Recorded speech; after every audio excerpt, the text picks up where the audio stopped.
देखिए अभी मैं आपको अवतल दर्पण में F बराबर R/2 या R बराबर 2F सिद्ध करने के लिए बताएंगे। यदि इस वीडियो को शुरू से आखिर तक देख लें तो बहुत बढ़िया से कम समय में ही समझ में आ जाएगा। तो ध्यान दीजिए, जब भी आपको ये कहा जाए कि सिद्ध कीजिए कि अवतल दर्पण में F बराबर R/2 होता है या फिर R बराबर 2F होता है तो जल्दी से एक अवतल दर्पण बना लीजिएगा। आपको पता होगा जिस दर्पण का उठा हुआ भाग पेंट किया गया हो और धंसा हुआ भाग परावर्तक हो तो उसे कहते हैं अवतल दर्पण। और अवतल दर्पण का कुछ न कुछ नाम दे देना है, जैसे हम दे दिए हैं MN। अवतल दर्पण का नाम क्या दिए हैं? MN। और दर्पण के मध्य बिंदु को ध्रुव कहते हैं जिसे P से सूचित किया जाता है। तो आपको कहना है कि माना कि MN एक अवतल दर्पण है जिसका ध्रुव P है, जिसका ध्रुव क्या है? P है। और एक बात याद रखिएगा वह यह ए बी आपका मुख आपतित किरण है। ए बी आपका आपतित किरण है जो मुख अक्ष के समांतर है। कि अगर समांतर का मतलब कि जब एक दूसरे के बराबर चलते हो, एक दूसरे के बीच की दूरी समान हमेशा रहते हो तो उसे कहते हैं समांतर। लगभग ऐसा मान के चलना है कि दोनों की दूरी समान है, बराबर है हर एक जगह पर। तो ए बी एक आपतित किरण है जो मुख अक्ष के समांतर है। और एक बात याद रखिएगा, मुख अक्ष के समांतर आने वाली किरण दर्पण परावर्तन के बाद फोकस से होकर गुजरती है। कहां से? फोकस से होकर गुजरती है। बस वही बात तो हम लिखे हैं। देखिए माना कि MN एक अवतल दर्पण है जिसका ध्रुव P है। ए बी एक आपतित किरण है जो मुख अक्ष के समांतर है। हम जानते हैं कि मुख अक्ष के समांतर आने वाली किरण दर्पण परावर्तन के बाद फोकस से होकर गुजरती है। फोकस से होकर गुजरती है। इसी जगह पर आप लिख सकते थे आपतित किरण और परावर्तित किरण के बीच अभिलंब है। आपतित किरण और परावर्तित किरण के बीच अभिलंब है। नहीं भी लिखिएगा कोई दिक्कत नहीं, लिख दीजिएगा तो और अच्छा। उसके बाद आपको चलना है प्रकाश के परावर्तन के नियम से। प्रकाश के परावर्तन के नियम तो पढ़े होंगे। वह कहता है कि आपतन कोण बराबर क्या होता है? परावर्तन कोण। आपतन कोण बराबर होता है परावर्तन कोण। आपतन कोण का नाम देखिए क्या है? ABC। इसलिए हम लिखे हैं प्रकाश के परावर्तन के नियम से।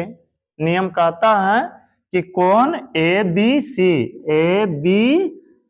अब बराबरे होता है कोण BCF। यह दोनों कोण आपस में क्या होता है? बराबर होता है। इतना जब आ जाएगा तो फिर लिखिएगा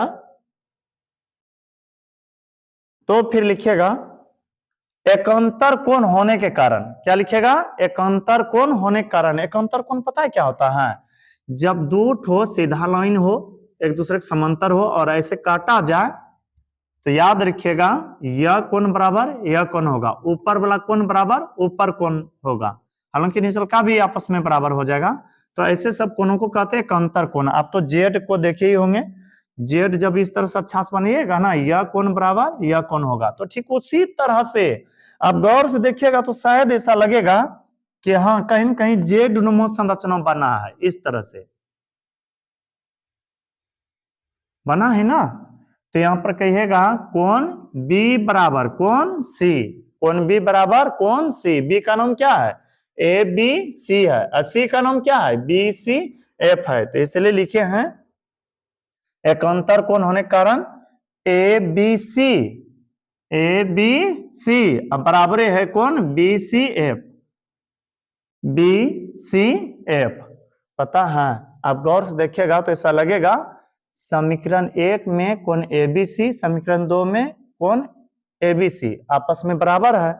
सोचिए लेफ्ट बराबर हो तो राइट भी क्या होगा? बराबर होगा।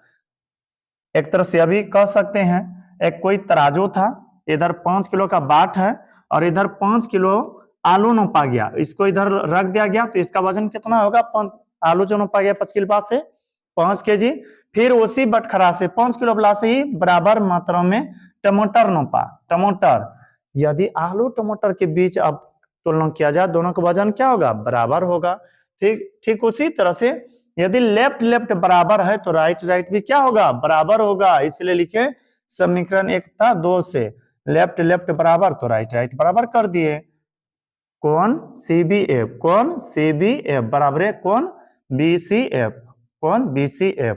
पता है जिस त्रिभुज में दो कोण आपस में बराबर हो, B बराबर C, B बराबर C।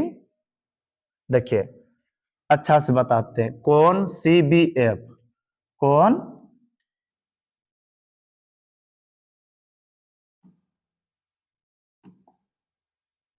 हाँ ध्यान दीजिएगा, कोण CBF यहां तक आए, अच्छा सा ना था। कोण CBF आपको समझाने के लिए इस तरह से खींच रहे हैं।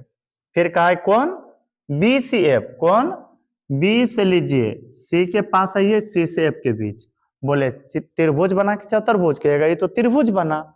याद रखिएगा जिस त्रिभुज का दो कोण बराबर हो, दो कोण आपस में क्या हो, बराबर हो, उसे कहते हैं समद्विबाहु त्रिभुज। तो कहना है कि CFB एक कैसा त्रिभुज है, समद्विबाहु त्रिभुज है। तो वही लिखे हैं, चूंकि CFB एक समद्विबाहु त्रिभुज है। और समद्विबाहु त्रिभुज उसी को कहते हैं जिसका दो भुजा आपस में बराबर हो, दो कोण के साथ साथ। तो दो भुजा यह दोनों देखिए ना आपस में बराबर लगेगा, है तो बड़का है, ये दोनों लगभग बराबर है ना। तो आप कहिएगा भुजा CF बराबर FB, CF बराबर FB, वही नीचे लिखे हैं CF बराबर FB। पता है फिर यहीं पर एगो लेक्चर मारिएगा, क्या वह यदि B P के बहुत निकट हो, आप कहिएगा ये कैसे। तो ध्यान दीजिए, आप लोग कभी वृत्त के बारे में पढ़े होंगे, वृत्त के केंद्र से नीचे आए 7 cm ऊपर जाएगा, ये भी 7, यदि नीचे का 8 है तो ऊपर का भी क्या होगा, 8 होगा, चारों तरफ घूम जाइए वही दूरी। ठीक उसी तरह से देखिए जितना बड़ा यह है उतना बड़ा यू होगा, इसलिए आपको लिखना है यदि B किसके निकट हो, P के निकट हो। तो यदि B P के निकट हो तो पता है क्या होगा, ये दोनों भुजा आपस में बराबर हो जाएगा, यानी कि FP बराबर FB, FP बराबर FP। और अब थोड़ा सा अपना दिमाग लगाइएगा, वह यह कि देखिए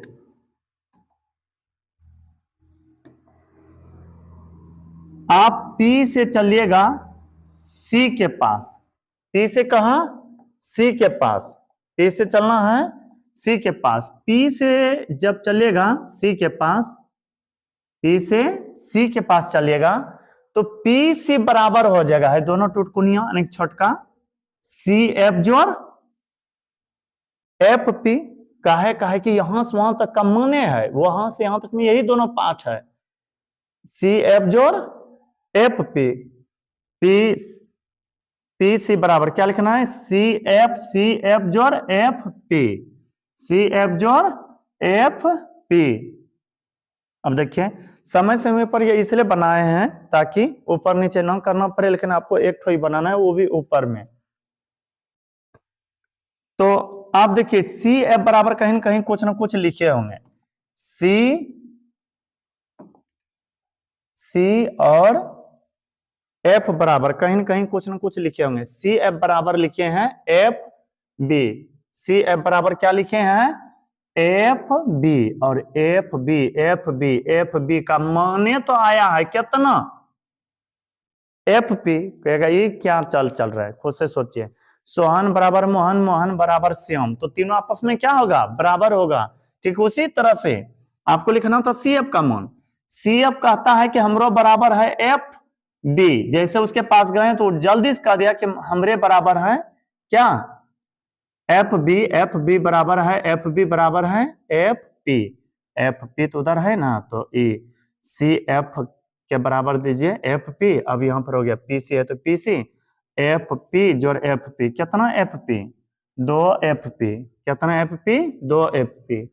तो P से C तक को कहते हैं, P से C तक को कहते हैं त्रिज्या, त्रिज्या को R से सूचित करते हैं, फिर 2 है 2 गुना। जबकि F से P तक को कहते हैं फोकस दूरी, क्या कहते हैं फोकस दूरी, इसे F से सूचित करते हैं। तो हो गया R बराबर 2F। फिर हो सकता है या नहीं पूछा गया हो, ई पूछा हो, फिर लिखिएगा।